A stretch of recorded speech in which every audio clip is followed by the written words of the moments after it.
Sorry. Good morning दोस्तों। आज हम साइंस की नई क्लास कंटिन्यू करेंगे जिसमें लाइट फिनोमिना होगा। ये बोर्ड एग्ज़ाम हाई 10th और इंटरमीडिएट दोनों में रखा गया है। आइए हम इसको देखते हैं और समझते हैं।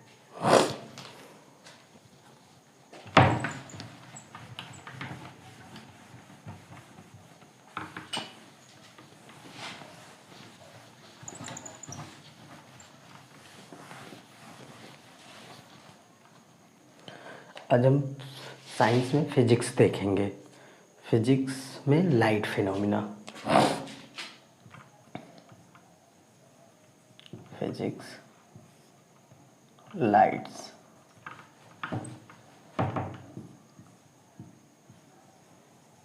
Light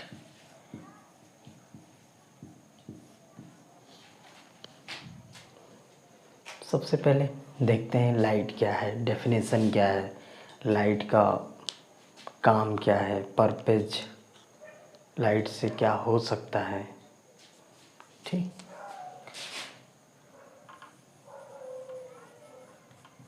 lights. Light means light में प्रकाश। प्रकाश से क्या होता है? तो प्रकाश क्या है? प्रकाश एक एनर्जी है जो फोटान चलते हैं, उससे एक एनर्जी होती है जिससे हम क्या करते हैं, ऑब्जेक्ट को देख सकते हैं। ऑब्जेक्ट में तो वस्तुएं दिखाई देती हैं कि प्रकाश एक प्रकार की ऊर्जा है, प्रकार की ऊर्जा है जो हमारी आँखों को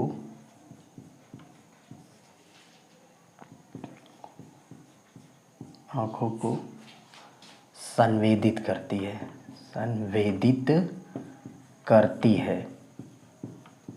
जो हमारी आँखों को संवेदित करती है, जिससे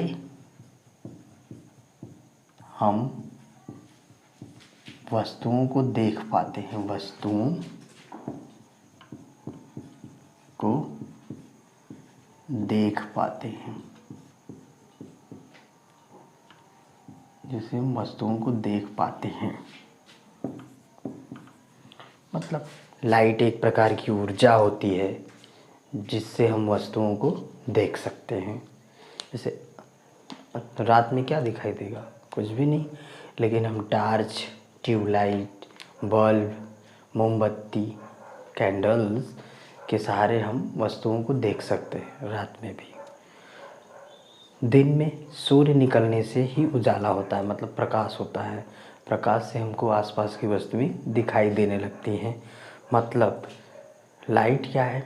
एक ऊर्जा है जिससे हम वस्तुओं को देख सकते हैं।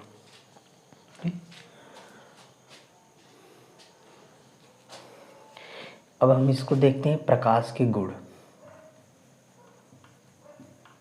Properties of light. Property of light, प्रकाश के गुण। प्रकाश के गुण देखते हैं। प्रकाश के गुण क्या है? प्रकाश सीधी रेखा में चलती है।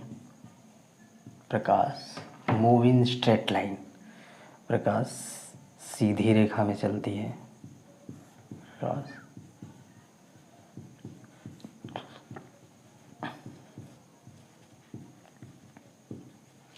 प्रकाश सीधी रेखा में चलती है। ठीक। प्रकाश विद्युत चुंबकीय तरंगों के रूप में चलती है। प्रकाश विद्युत चुंबकीय तरंगों के रूप में चलती हैं।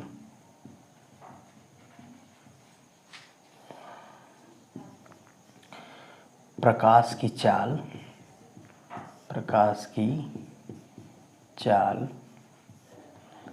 3 × 10⁸ मीटर प्रति सेकेंड होती है, मीटर पर सेकेंड होती है।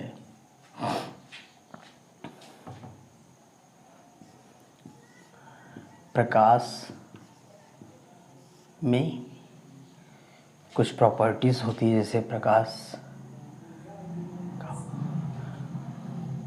प्रकाश में परावर्तन,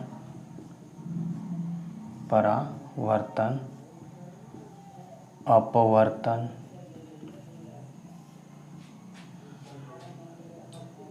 वर्ण विक्षेपण,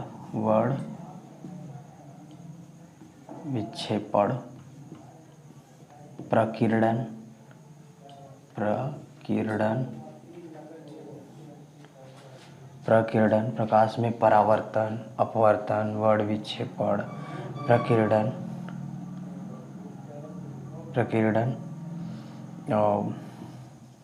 व्यतिकरण, विवर्तन, ध्रुवण, प्रकाश विद्युत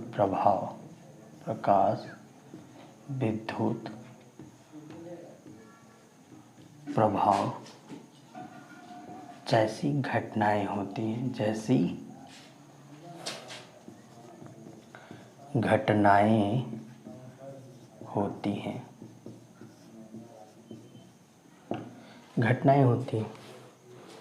मतलब कुल मिला जुला के हम कह सकते हैं प्रकाश एक प्रकार की एनर्जी है जो स्ट्रेट लाइन में चलती है, जिसमें बहुत सारी फिनोमिना मौजूद हैं, रिफ्रैक्शन, रिफ्लेक्शन, डिफ्रैक्शन और डिस्पर्सन एक्सेट्रा, ये सब प्रकाश में होते हैं। तो हम और भी चीज़ें देखते हैं, आगे चलते हैं मेरे प्यारे दोस्तों।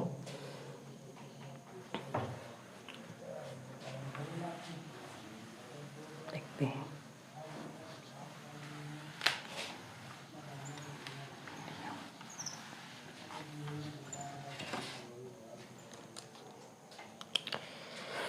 अब हम कुछ चीज़ें, जैसे कुछ वस्तुएं ऐसे होती हैं जिनमें खुद का प्रकाश होता है और कुछ में अपना प्रकाश नहीं होता, दूसरों के लाइट से रिफ्लेक्ट होके चमकती हैं। जैसे इसको हम कह सकते हैं ल्यूमिनस ऑब्जेक्ट,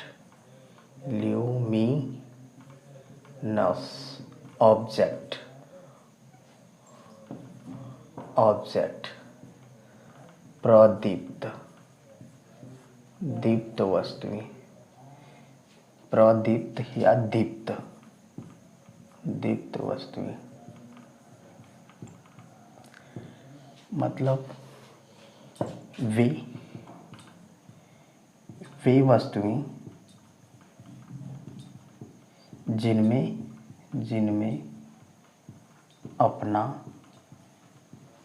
स्वयं का प्रकाश होता है, स्वयं का प्रकाश होता है, दीप्त वस्तुएं कहलाती हैं। अब दीप्त वस्तुएं दो चीज़ में होती हैं, एक नेचुरल हो सकती हैं और एक आर्टिफिशियल, मतलब एक कृत्रिम हो सकती है और एक प्राकृतिक हो सकती है। तो इसमें देखते हैं प्राकृतिक दीप्त वस्तुएं, जैसे में मेनली तो स्टार होते हैं। क्या होते हैं? स्टार मतलब तारा, तारों में अपना खुद का प्रकाश होता है, तो इसलिए ये ल्यूमिनस ऑब्जेक्ट। तारा ही, सूर्य क्या है? एक तारा है, मतलब सूर्य में अपना खुद का प्रकाश है।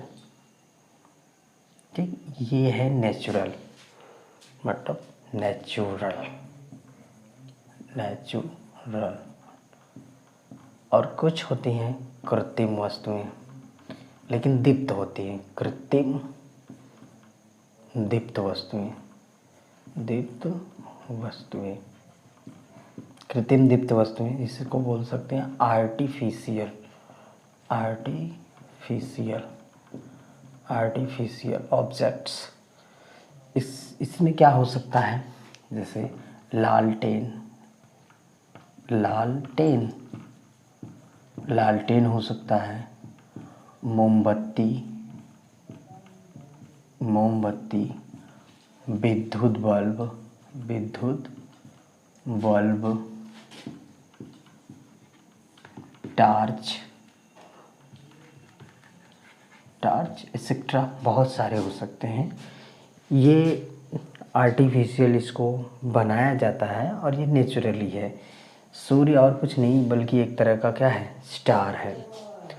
मतलब लुमिनस ऑब्जेक्ट्स वे वस्तुएं होती जिनमें खुद का प्रकाश होता है, अपना खुद का प्रकाश होगा, उनको दीप्त वस्तुएं। और इसमें दो टाइप में डिवाइड कर सकते हैं, एक प्राकृतिक जैसे स्टार और कृत्रिम जैसे लालटेन, मोमबत्ती, विद्युत बल्ब, टार्च एक्सेट्रा। अब हम अदीप्त वस्तुएं देखते हैं, नॉन लुमिनस ऑब्जेक्ट्स। ठीक है, मेरे पैर तो हो गया, इरेज करें। देखते हो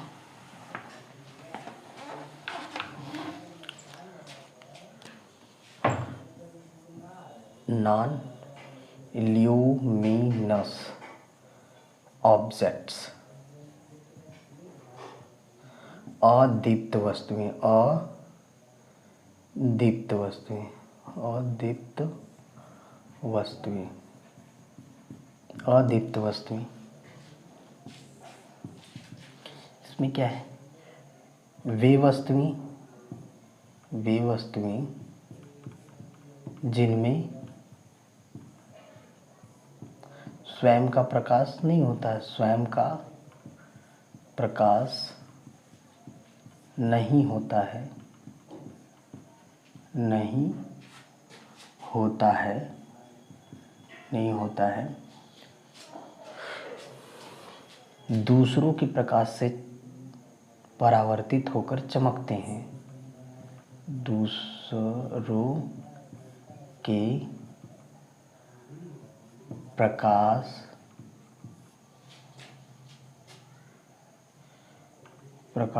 को परावर्तित करके, वर्तित करके चमकते हैं, चमकते हैं, अदीप्त वस्तुएं कहलाते हैं। ये भी दो टाइप से हो सकते हैं, एक नेचुरल मतलब प्राकृतिक, प्राकृतिक, नेचुरल,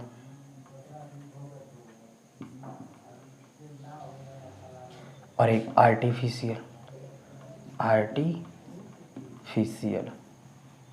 जैसे कृत्रिम। इसमें जैसे सबसे बेस्ट एग्जांपल आप मून का ले सकते हैं, चंद्रमा, क्योंकि चंद्रमा में अपना खुद का प्रकाश नहीं होता है, वो सन के रिफ्लेक्शन मतलब सन की लाइट को रिफ्लेक्ट करके रात में चमकता है, तो ये नेचुरल हो जाएगा। आर्टिफिशियल जैसे ग्लास हो जाएंगे, मिरर, ग्लास नहीं, मिरर, मिरर मतलब दर्पण, दर्पण हो गया, सनमाइका, सनमाइका, और smooth surface, smooth surface, smooth surface etcetera, जैसे स्मूथ वॉल, स्मूथ वॉल मतलब चिकनी दीवार।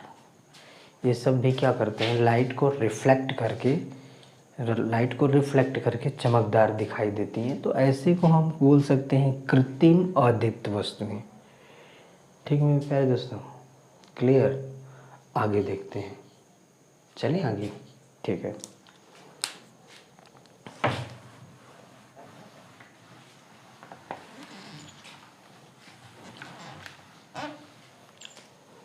जैसे अब हम देख लेते हैं मीडियम क्या होता है। मीडियम, मीडियम, माध्यम, माध्यम, मीडियम। मीडियम मतलब मीडियम क्या है, तो लाइट, लाइट जिस माध्यम से होके जाती है, मतलब जिस माध्यम से होके जाती है, मतलब जिस रास्ते से गुजरती है, वह माध्यम कहलाता है। मतलब जिसमें से हो कर जाती है वो माध्यम होता है। जैसे हम लिख सकते हैं प्रकाश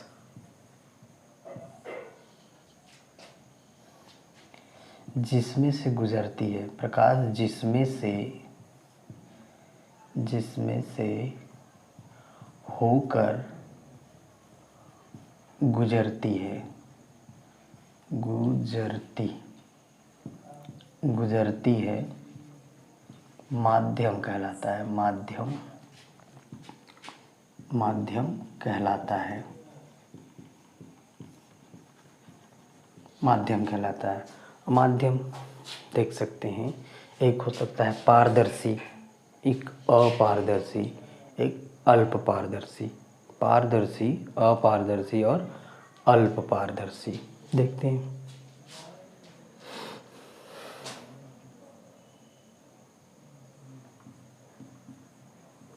पारदर्शी,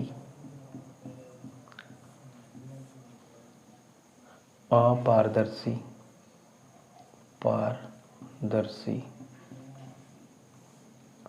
अल्प पारदर्शी, अल्प पारदर्शी। जैसा कि आप सब इन फैक्ट्स को आप अच्छी तरह से जानते हैं। पारदर्शी मतलब ट्रांसपेरेंट, मतलब जिसके आर पार दिखाई दे, मतलब दोनों तरफ से आप देख सकते हो। ट्रांसपेरेंट जैसे ग्लास,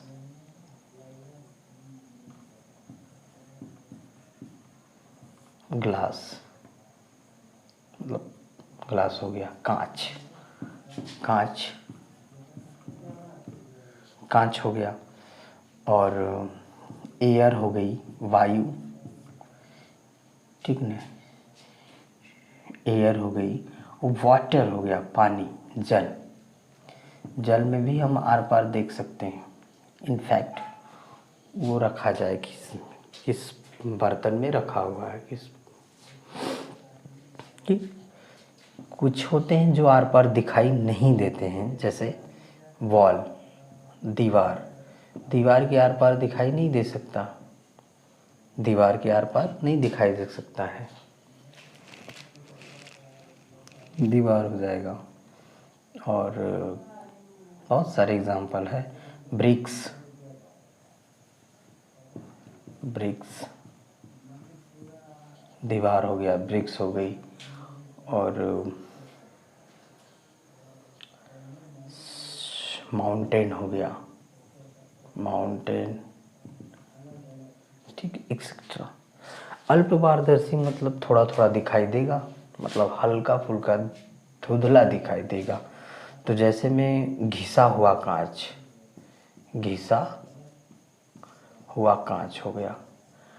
अब ग्लास को क्या कर दीजिए, घिस, अगर ज़मीन पे रगड़ देते हैं, घिस देते हैं, तो उसमें से हल्का फुल्का दिखाई देगा, हल्का फुल्का डिस्टर्ब हो जाएगा, नहीं दिखाई देगा। या फिर बोल सकते हैं कोलाइडी सॉल्यूशन। कोलाइडी solution in fact suspension, suspension solution, suspension solution,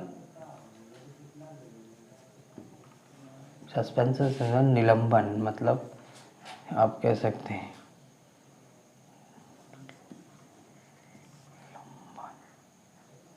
निलंबन, विलयन। जैसे थोड़ा सा गंदा पानी, गंदा जल, जैसे जल है उसमें आप चाक गिरा दे रहे हैं हल्का सा, तो वो हल्का सा दिखाई देगा, हल्का नहीं दिखाई देगा। तो इस तरह से मीडियम, ट्रांसपेरेंट, नॉन ट्रांसपेरेंट, और सेमी ट्रांसपेरेंट। तो एक्सेट्रा ये मीडियम है, मतलब प्रकाश जहाँ से गुजरेगी वो होगा मीडियम। प्रकाश हर जगह जा सकती है, एयर में जा सकती है, वैक्यूम में जा सकती है। आगे देखते जाएंगे जो जो सेक्शन आएगा। मीडियम हो गया, आगे देखते हैं।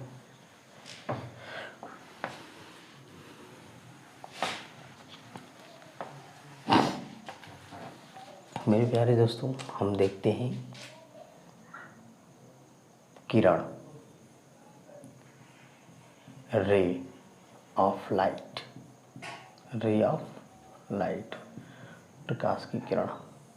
मतलब लाइट जिस रास्ता का चुनाव कर, मतलब लाइट जिस रास्ते से जाएगी, जिस रास्ते से जाएगी उस रास्ते को हम किरण बोल सकते हैं। पर्टिकुलर तो प्रकाश जिस रास्ते से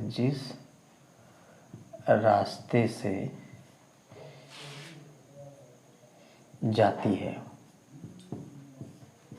जिस रास्ते से जाती है उसे, प्रकाश जिस रास्ते से जाती है उसे किरण कह सकते हैं, किरण कहते हैं। किरण भी तीन टाइप की हो सकती हैं, जैसे इसे बोल सकते हैं अभिसारी, अभिसारी। इसको बोलते हैं डाइवर्जेंट। क्या बोल सकते हैं? डाइवर्जेंट। मतलब अभिसारी, सॉरी, अभिसारी, कन्वर्जेंट, सॉरी, अभिसारी, अपसारी एंड समांतर। अभिसारी मतलब कन्वर्जेंट, सॉरी वहाँ माफ करिएगा, कन्वर्जेंट्स। और डाइवर्जेंट, पैरेलल, रेस। यहाँ क्या है?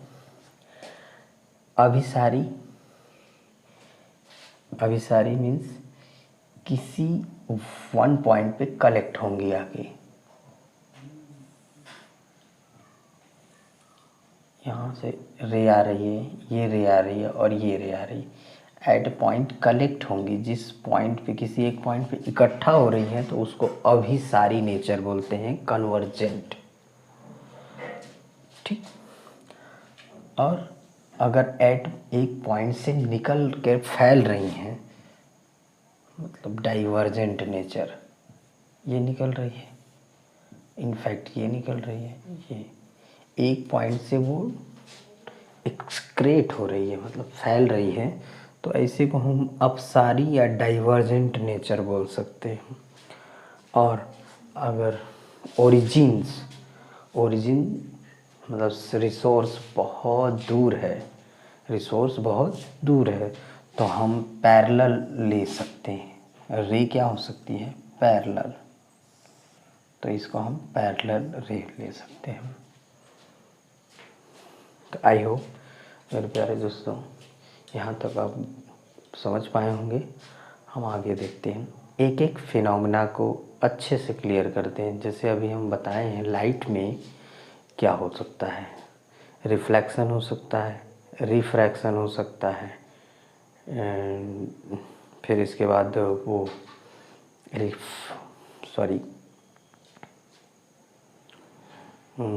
बड़ विक्षेपण हो सकता है, प्रकीर्णन हो सकता है। तो हम एक एक करके देखते हैं।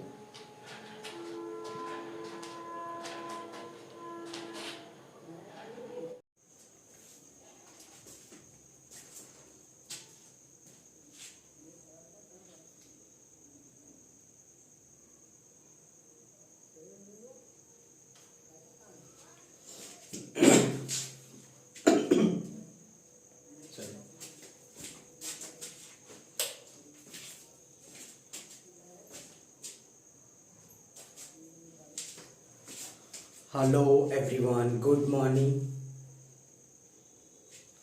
आज हम देखेंगे प्रकाश का नेक्स्ट लेक्चर। जैसे मैं इमेज बताना था, आज हमको क्या बताना था? इमेज जो होता है, इमेज प्रतिबिंब। क्या बताना है? प्रतिबिंब। देखिए,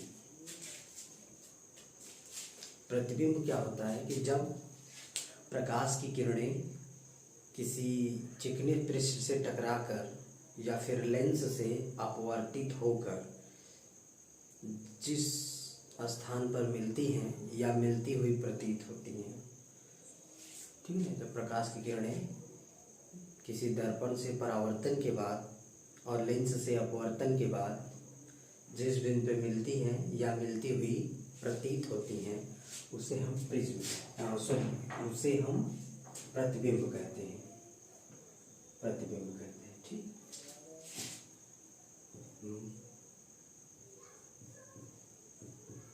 प्रकाश की किरणें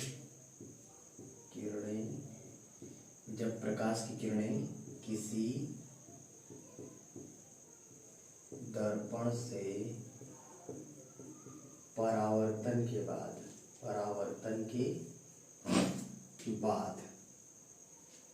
जब प्रकाश की किरणें किसी दर्पण से परावर्तन के बाद तथा लेंस में अपवर्तन के बाद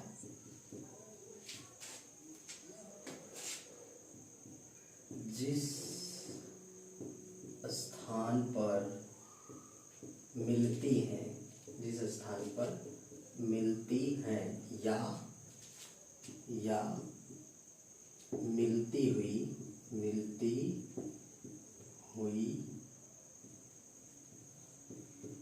प्रतीत होती हैं,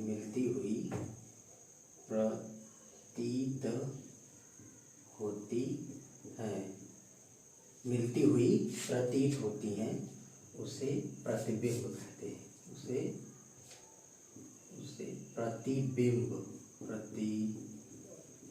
उसे प्रतिबिंब कहते हैं।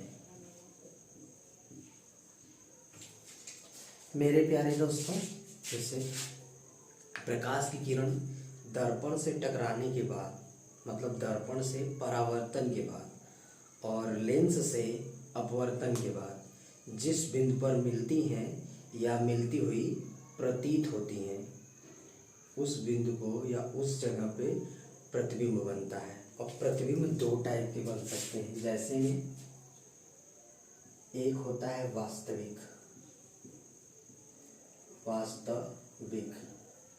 प्रतिबिंब, वास्तविक प्रतिबिंब।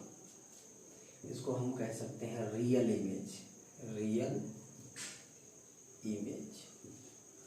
और दूसरा हो सकता है आभासी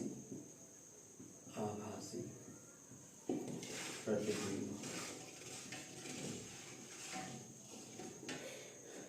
एक हो सकता है वर्चुअल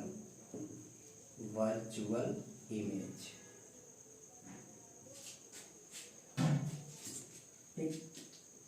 जिस बिंदु पर किरणें या जहां पर किरणें वास्तव में मिलती हैं,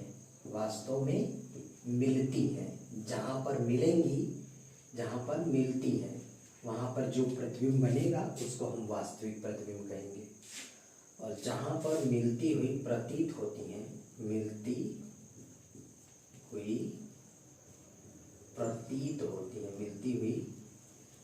होती हैं, उसे हम आभासी प्रतिबिंब कहेंगे, वर्चुअल इमेज। इमेजिन किया जा सकता है कि वहाँ पे बनेगा। हम आई होप आप लोग को ये चीज़ समझ में आई होगी कि इमेज क्या है। प्रकाश की किरण दर्पण से परावर्तन के बाद, लेंस से अपवर्तन के बाद जिस बिंदु पर मिलती हैं या जिस स्थान पर मिलती हैं या मिलती हुई प्रतीत होती हैं, उसे प्रतिबिंब कहते हैं। प्रतिबिंब दो टाइप के, एक वास्तविक इमेज, वास्तव में किरणें मिलती हैं परावर्तन या अपवर्तन के बाद। आभासी प्रतिबिंब, यहाँ पर किरणें मिलती हुई प्रतीत होती हैं। ठीक है, अब हम नेक्स्ट देखते हैं आगे का फिनोमिना, जैसे लाइट, सॉरी आगे का फिनोमिना हम देखते हैं क्या है।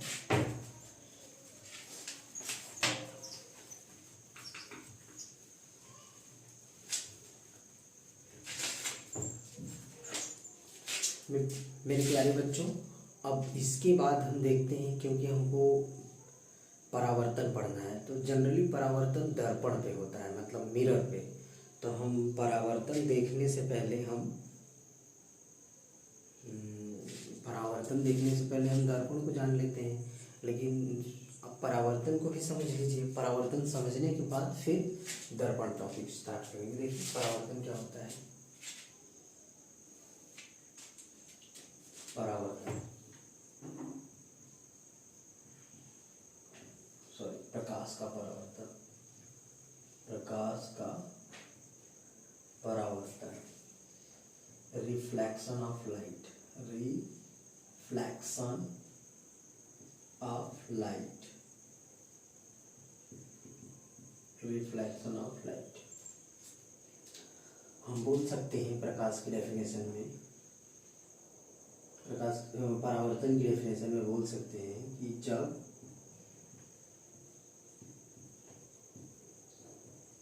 प्रकाश की किरणें किसी चिकने पृष्ठ, किसी चिकने पृष्ठ से, चिकने पृष्ठ, जब प्रकाश की किरणें किसी चिकने पृष्ठ से टकराकर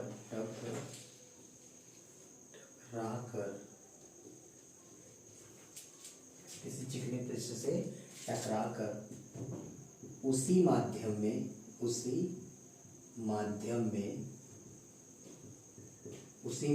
में वापस लौट जाती है, उसी माध्यम में वापस लौट जाती है,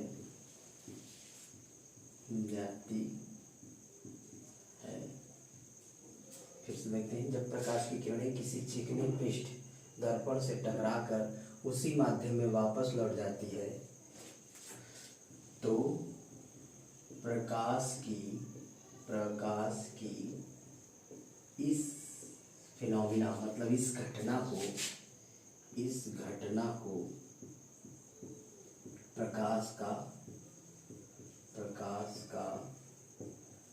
परावर्तन कहते हैं, परावर्तन कहते हैं।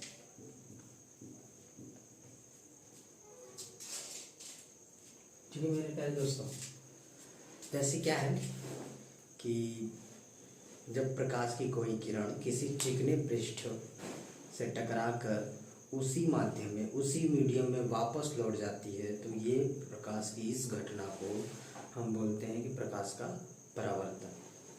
ठीक है, देखते हैं प्रकाश की परावर्तन में कुछ टर्मिनोलॉजी, कुछ शब्दावली आएंगी जिसको हम देखेंगे। अभी हम आपको बता रहे हैं।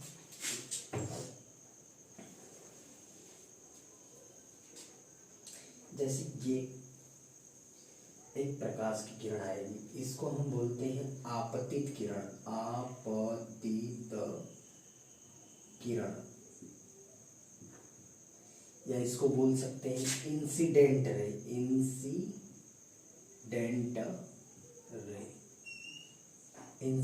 रे। और इस चिकने पृष्ठ को हम मिरर बोल सकते हैं, या कोई प्लेन सरफेस बोल सकते हैं, प्लेन सरफेस, परावर्तक पृष्ठ, परावर्तक पृष्ठ। ठीक, ये इंसिडेंट रे परावर्तक पृष्ठ के जिस पॉइंट से टच होगी, इंसिडेंट रे या आपतित किरण परावर्तक पृष्ठ के जिस बिंदु पे आती है उसको हम बोलते हैं आपतन बिंदु। क्या बोलते हैं? आपतन बिंदु। आपतन बिंदु, इंसिडेंट पॉइंट्स। और यहाँ से परावर्तक पृष्ठ पे परपेंडिकुलर ड्रॉ करेंगे तो उसको बोल सकते हैं नॉर्मल। ये होता है अभिलंब। ये अभिलंब। डेफिनेशन क्या होगी मेरे प्यारे दोस्तों? परावर्तक पृष्ठ पर लंब आपतन बिंदु से होकर जाने वाले, आपतन बिंदु से होकर जाने वाले तथा परावर्तक पृष्ठ पर लंब तल को अभिलंब कहते हैं। ठीक। अब ये इंसिडेंट रे आई थी, यहाँ से टकराएगी और वापस उसी मीडियम में चली जाएगी, तो इसको बोलते हैं रिफ्लेक्टेड रे, परावर्तित किरण। परावर्तित किरण, रिफ्लेक्टेड, रिफ्लेक्टेड रे। ठीक। हम रिपीट करते हैं एक बात। देखिए, ये होती है आपतित किरण और जिस बिंदु से टकराएगी उसको आपतन बिंदु, और आपतन बिंदु से होकर जाएगी तथा परावर्तक पृष्ठ पर क्या होगा? लंब, उसको हम अभिलंब बोलेंगे। और आपतन बिंदु से उसी माध्यम में प्रकाश की किरण वापस हो जाएगी और उस किरण को बोलेंगे परावर्तित किरण। ठीक है प्यारे दोस्तों। अब यहाँ पे दो चीज और है, दो तो एंगल बनेगा यहाँ।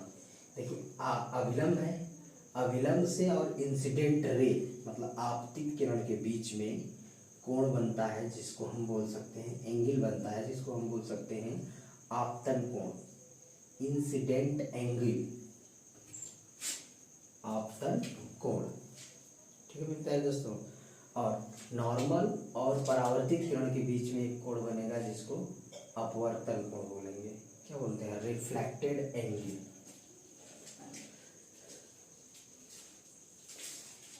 आई होप मेरे प्यारे दोस्तों ये फिनोमेना आपको समझ में आया होगा। देखिए, एक बार हम रिपीट करते हैं। क्या है?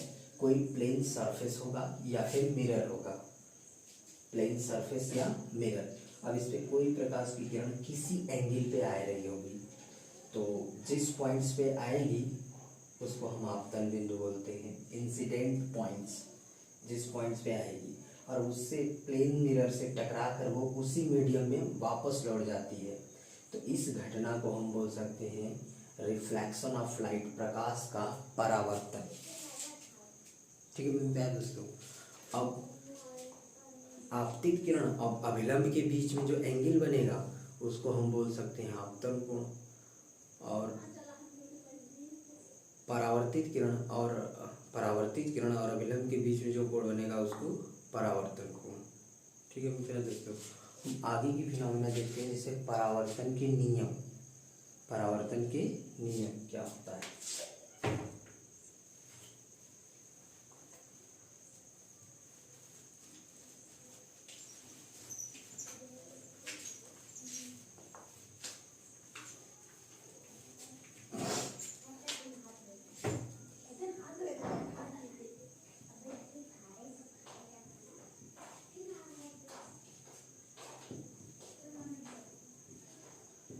परावर्तन के नियम।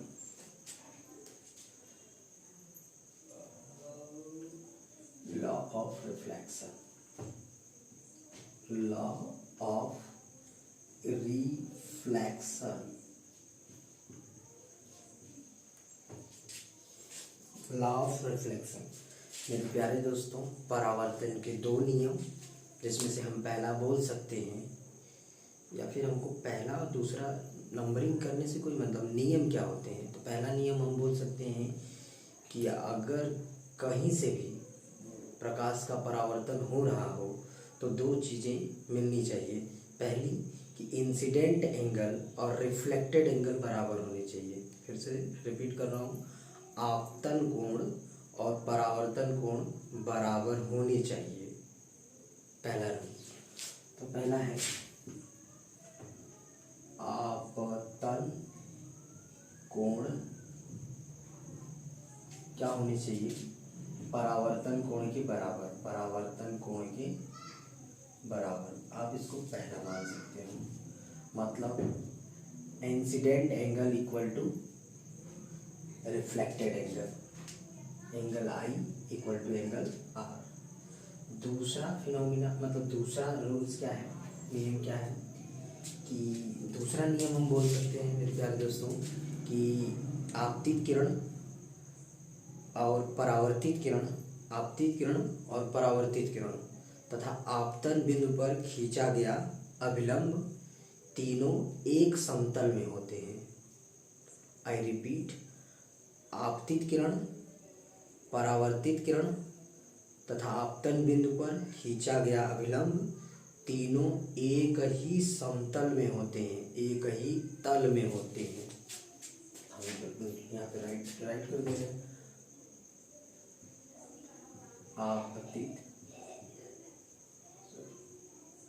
आपतित किरण, आपतित किरण, परावर्तित किरण तथा आपतन बिंदु पर खींचा गया अभिलंब तीनों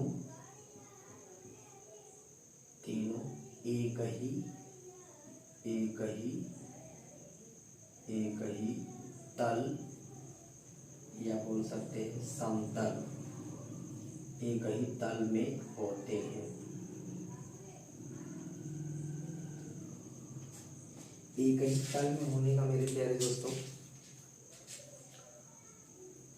जैसे एक बॉल होती है, यहाँ से टकरा के, जमीन से टकरा के फिर दूसरी तरफ चली जाती है, तो वो ये एक प्लेन में ही जाता है, ये प्लेन में ही जाता है। मतलब एक रे इधर से आएगी और यहाँ से टकरा के इधर चली जाएगी।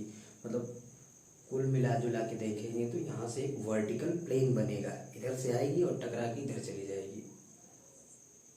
आई होप आप समझ रहे होंगे कि जैसे यहाँ पे देख रहे होंगे कि ये इंसिडेंट मतलब आपतित किरण आई और यहाँ आपतन बिंदु हुआ, इधर से टकरा कर फिर चली गई, तो ये आपतित किरण, ये परावर्तित किरण और यहाँ से एक अभिलंब, तो ये तीनों कहाँ हैं, प्लेन में, मतलब बोर्ड के प्लेन में है। तो इसको हम बोल सकते हैं कि आपतित किरण, परावर्तित किरण तथा आपतन बिंदु पर खींचा गया अभिलंब।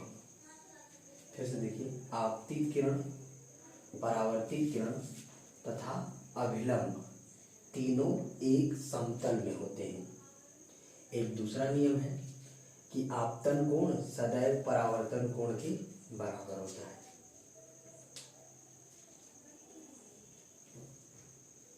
ठीक है क्या है दोस्तों,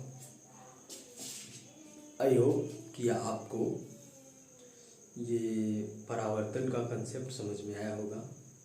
इसके बाद हम नेक्स्ट लेक्चर लेके आएंगे दोस्तों। Thank you.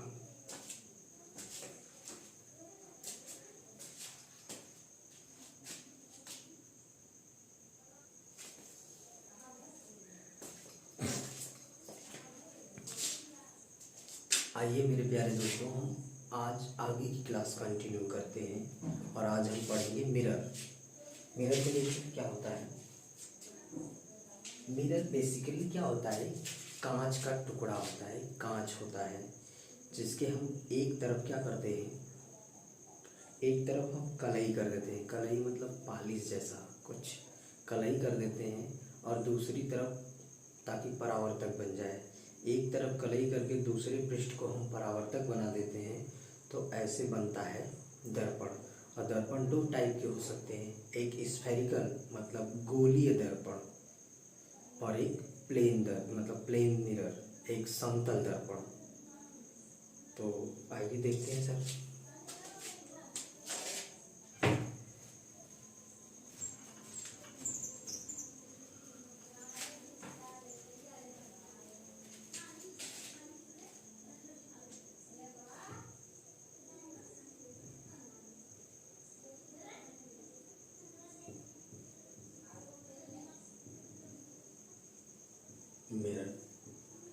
मिरर कहाँ है?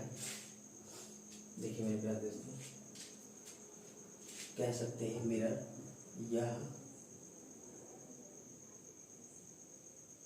यह एक प्रकार का कांच होता है, एक प्रकार का कांच होता है जिसके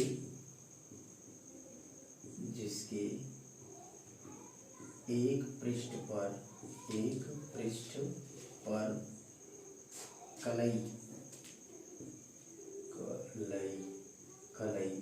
कलई हम किसका करते हैं? तो आप रेड ऑक्साइड लिख सकते हैं, रेड ऑक्साइड। कलई मतलब रेड ऑक्साइड की परत चढ़ा देते हैं, जिसके एक पृष्ठ पर कलई करके दूसरे पृष्ठ को परावर्तक बना दिया जाता है। एक प्रकार का कांच होता है जिसके एक पृष्ठ पर कलई करके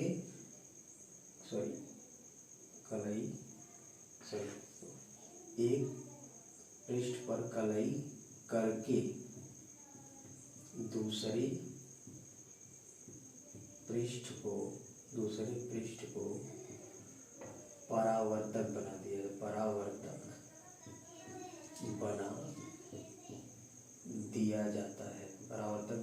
जाता है।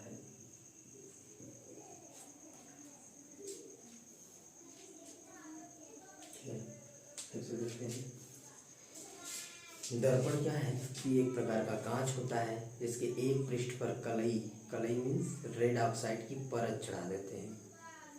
एक पृष्ठ को कलई करके दूसरे पृष्ठ को परावर्तक बना दिया जाता है, उसे हम क्या कह सकते हैं? मिरर, दर्पण। अब दर्पण दो टाइप के हो सकते हैं, एक तो प्लेन समतल मिरर और दूसरा गोली दर्पण। एक समतल दर्पण और एक गोली दर्पण। देखते हैं,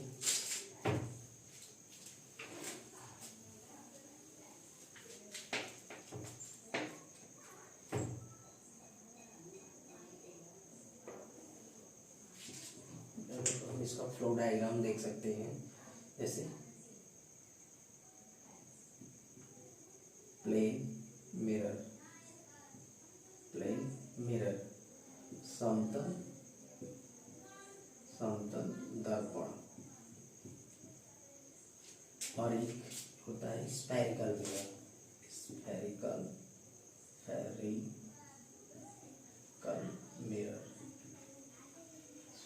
मिरर। इसको हम बोल सकते हैं गोली दर्पण।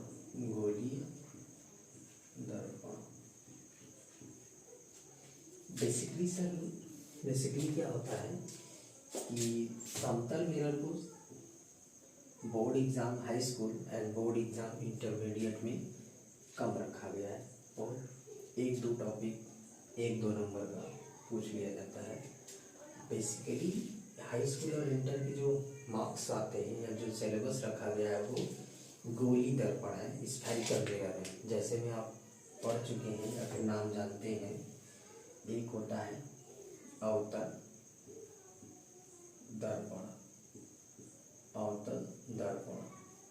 और दूसरे का नाम उत्तल दर्पण। इसको बोलते हैं कॉनकेव मिरर। इसको बोल सकते हैं कॉन्वेक्स मिरर।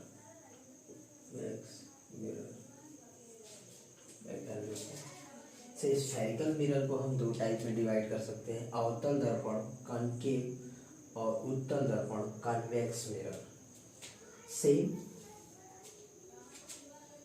इसको हम 2 टाइप में डिवाइड कर सकते हैं। वैसे जनरली होता तो एक ही है, लेकिन 2 टाइप में डिवाइड हो सकता है। जैसे एक को हम बोल सकते हैं ऊर्ध्वाधर दर्पण, ऊर्ध्वाधर दर्पण।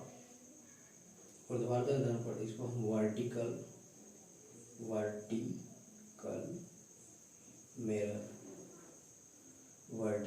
मिरर, और एक को बोल सकते हैं क्षैतिज दर्पण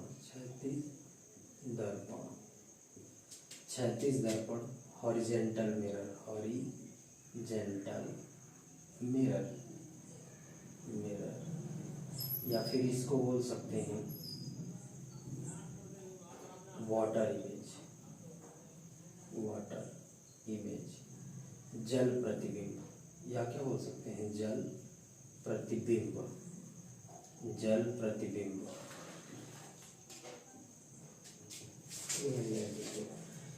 प्लेन मिरर में मेन कंसेप्ट तो होता है, प्लेन मिरर में जितना बड़ी वस्तु रहेगी, जितना बड़ा ऑब्जेक्ट, उतनी साइज का क्या बनेगा, इमेज बनेगा। खास बात है, प्लेन मिरर में जितनी साइज का ऑब्जेक्ट रहेगा, इमेज भी उतनी साइज का बनेगा। और इंटरेस्टिंग बात ये है कि जितनी दूर पर रखा जाता है, मिरर से जितनी दूर पर रखा जाएगा उतनी दूर पर ही बनता है। तो एक सिंपल कॉन्सेप्ट आप याद रख सकते हैं, ट्रिक्स याद रख सकते हैं कि इसमें जो इमेजेस बनते हैं same size same distance, same size and same distance पर बनते हैं, डिस्टेंस। आई होप इसका मतलब आप समझ गए होंगे। मतलब जितनी बड़ी वस्तु रहेगी उतना बड़ा इमेज बनेगा। जैसे एक प्रैक्टिकल देख सकते हैं, जैसे इसका इमेज देखो यहाँ पे, जैसे ये प्लेन मिरर है, यहाँ पे हम एक एरो बना देते हैं। एरो की साइज मेरे प्यारे दोस्तों 10 सेंटीमीटर, एरो की साइज 10 सेंटीमीटर, और ये मिरर से 15 सेंटीमीटर की दूरी पर है। तो ये इमेज मतलब ये ऑब्जेक्ट है, तो इसका इमेज 15 सेंटीमीटर दूर ही बनेगा।